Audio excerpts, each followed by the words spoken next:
दोस्तों, क्या आपको पता है कि बच्चा जन्म के समय क्यों रोता है?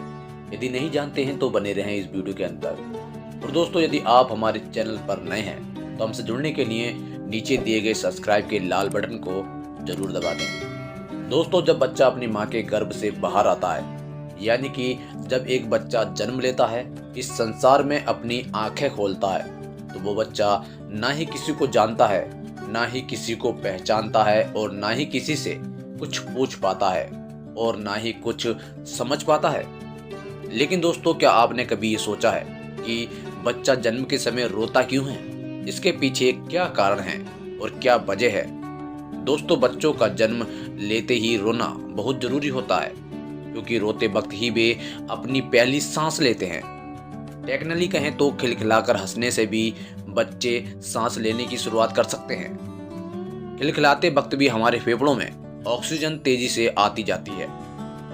लेकिन आपने भी अपने जीवन में देखा या सुना जरूर होगा कि बच्चे ज्यादातर मामलों में रोते हुए ही जन्म लेते हैं। शिशु जब अपनी मां के गर्भ में होता है तब वो सांस नहीं लेता है।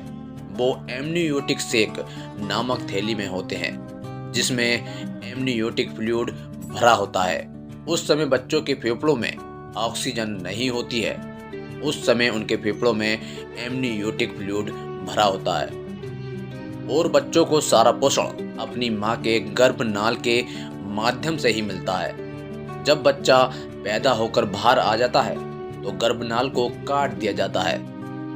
फिर बच्चों को उल्टा लटकाकर उसके फेफड़ों से एमनियोटिक फ्लूइड को बाहर निकालना जरूरी होता है, जिससे बच्चा लंबी सांसें ले सके और फेफड़ों के कोने कोने से फ्लूइड निकल जाए, जिससे फेफड़ों की कार्यात्मक इकाई एल्वियोली तक हवा आने जाने के मार्ग खुल जाएं। और इतना ही नहीं, बच्चों को चपत भी लगाए जाते हैं यदि बच्चा नहीं रोता है।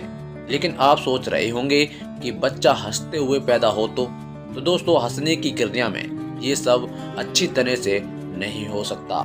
यदि दोस्तों बच्चा अगर नहीं रोता है तो एमनियोटिक फ्लूइड का फेफड़ों में होने की वजह से बच्चों को ऑक्सीजन नहीं मिल पाती है, जिसकी वजह से बच्चे की मौत भी हो सकती है।